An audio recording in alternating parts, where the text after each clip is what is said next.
Hey, all right. So I finally finished this great beast of a book.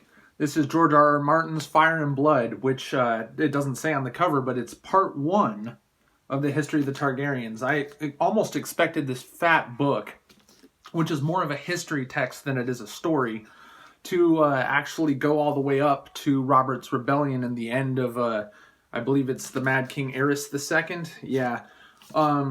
Which starts basically the period just before Game of Thrones starts. But no, this actually doesn't even get within 130 years of Robert's Rebellion.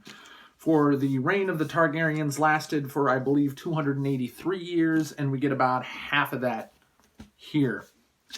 It of course starts with the reign of King Aegon the Conqueror, who, with his wives, I think it's Rhaenys and Visenya, conquered Westeros. But like all of George R. R. Martin's tales, they are never neat or complete or storybook at all.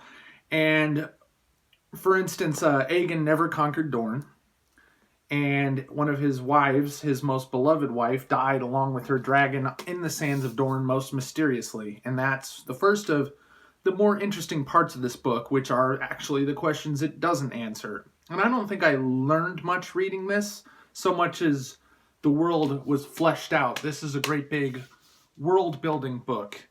Dozens and dozens, perhaps hundreds of characters come and go over 140 years or so. And some of them are very memorable. Some of the events, like the Dance of Dragons and the subsequent Death of the Dragons, are pretty much, I would say, the majority of this book. A big fat chunk of it is the Dance of Dragons. But I mostly enjoyed, after the relatively short history of King Aegon, we get the real good guy of this story that is very, very, very short of good guys. King Jaehaerys the Conciliator, the guy who actually made all the roads, the guy who reformed all the laws, he and his wife, who was his sister, as many of the Targaryen lines have that as a story, basically was a good guy who did almost exclusively good things and mostly brought good fortune to the realm, although his story, like virtually every single story in this book, is extremely tragic. He died, as all great kings should, senile and old in a bed, but he outlived, I think, almost all of his 14 children, and many of his best and brightest hopes for an heir died ignobly. One of them, like, shot through the face with a crossbow by some random punk-ass pirate or bandit. And many a great and powerful character in this book die, through ignoble means. Poisoning, dying of illnesses, like 4 fucking plagues sweep the realm in this book. It's somewhat true to medieval history, is it not?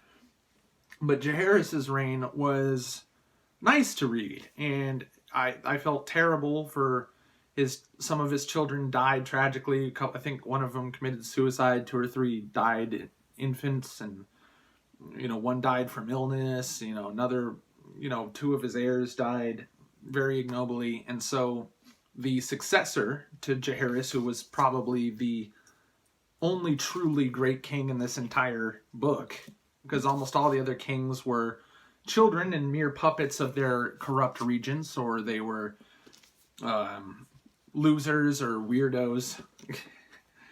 And so there's, Aegon the Conqueror, who's a badass, but not a whole lot more. And then Jaehaerys, who was a true ruler and a shrewd politician and a genius. And then he's finally succeeded by Viserys, a dumb, fat glutton who doesn't really do anything. And after Viserys dies, Viserys had a lot of trouble getting an heir. So basically, once Viserys died, he had named his daughter, his eldest daughter, as his heir, which nobody was okay with because legitimate sexism was afoot here in the histories of Westeros. And though there shouldn't have been any particular problem with Rhaenyra reigning, and both Jaehaerys' queen and the queens of Aegon the Conqueror basically ruled alongside the king. And you would have thought the realm could handle a queen. But alas, whether or not they could didn't matter because conspiracy. Oh, so much of this book is fucking conspiracy happens. And the Dance of Dragons starts with a nephew of King Viserys, who would become King Aegon II, goes to war with his half sister, I think. So it was shit. It's hard to explain because the family trees crisscross so fucking bad. But then Rhaenyra, the would-be queen, and the Dance of Dragons is best described as the worst clusterfuck ever committed to fiction. Or fantasy fiction, anyway. Crazy battles, mismanagement, poisonings, tragic deaths of heirs, and murder, and kidnapping, and fucking shit battles, and horrible dragon fights. And it seems like just about every time two dragons fight, one of the dragons dies. It's highly likely that the other dragon is crippled permanently, and at least one of the riders of these two dragons is fucking cooked to fucking death or falls to their fucking death every time it happens. And in the Dance of Dragons, when there was a good 12 or 14 or so dragons in the realm, most of them big badasses, a lot of gnarly shit happens. By the way, a favorite of mine, just sort of hinted at in the main story of Game of Thrones and the Song of Ice and Fire, Balerion the Black Dread is the mount of King Aegon the Conqueror, features pretty strongly in this story. And one of the more interesting mysteries that still goes on with the story of Balerion the Black Dread is I believe one of Jaehaerys's daughters disappears for like a year. And she steals the biggest, most hard-to-hide dragon ever. And we don't really know what happened, except for she came back horribly cursed with some sort of horrific affliction, and the dragon was grouchy and wounded, and it's presumed she flew to Valyria. And all I can say is, if Valerian Greyjoy truly did sail to... sail to Valyria in the Song of Ice and Fire, and came back with that great big dragon horn and shit. If that really happened,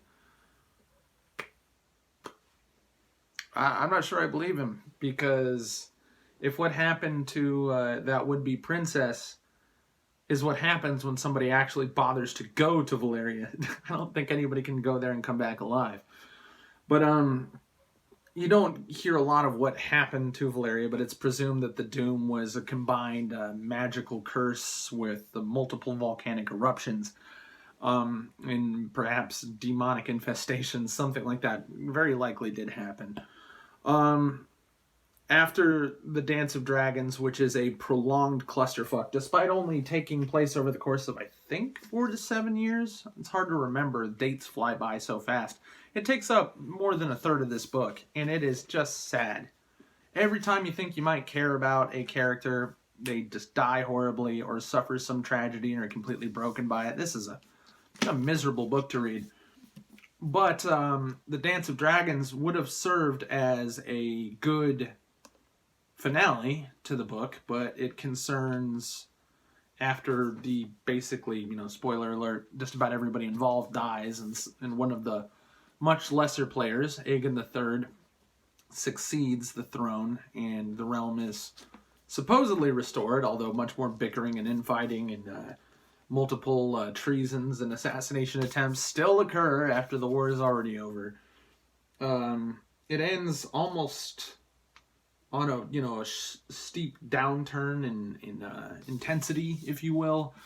It mostly just concerns a treason and the regency of that young King Aegon III, and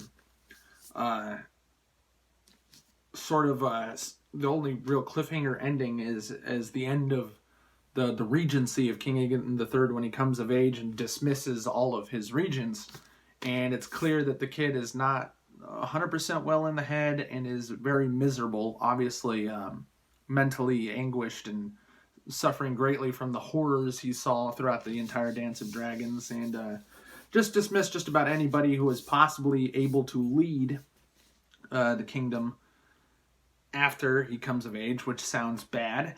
And given that almost everybody who is a good magistrate or a good warrior dies either from disease or death or, horrible stabbing or betrayal or something throughout a good 10 to 15 year history of this book, you gotta wonder how fucked the kingdom is when King Aegon III is on the throne, and it's said that he's not going to reign long, and the last of anybody with a brain or with ample brawn to help him rule has been dismissed from King's Landing, and you're just like, well, what? The clusterfuck continues. It just seems like King Jaehaerys, who ruled for like 50 years or something, a really long time, it might have been 60 years, everything was going well, and then it's 100 years of bullshit afterwards. And you just gotta wonder how the kingdom hasn't fucking disintegrated by then. And that's basically the book.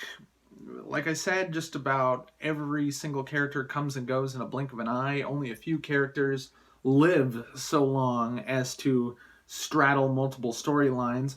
But the book, which is written from the point of view of a traitor, Septon Orwyle, I believe, and a loyal man who based his work off the traitor, Septon Munkin, is writing. And the third source, who was 4 times out of 5 the most believable of the 3, a fool, a bawdy, crude fool by the name of Mushroom, who was a dwarf fool who was the fool for like 5 kings, fucking is the other source, and you get most of the more salacious details, a lot of the sex and violence from his side of the story, and it's just kind of written like a history book, but it's with just enough detail to be interested in the prowess of certain knights and Kingsguard dudes, and really, pretty gripping when it's telling about the fates of all the dragons, which are just terrible, and how just about every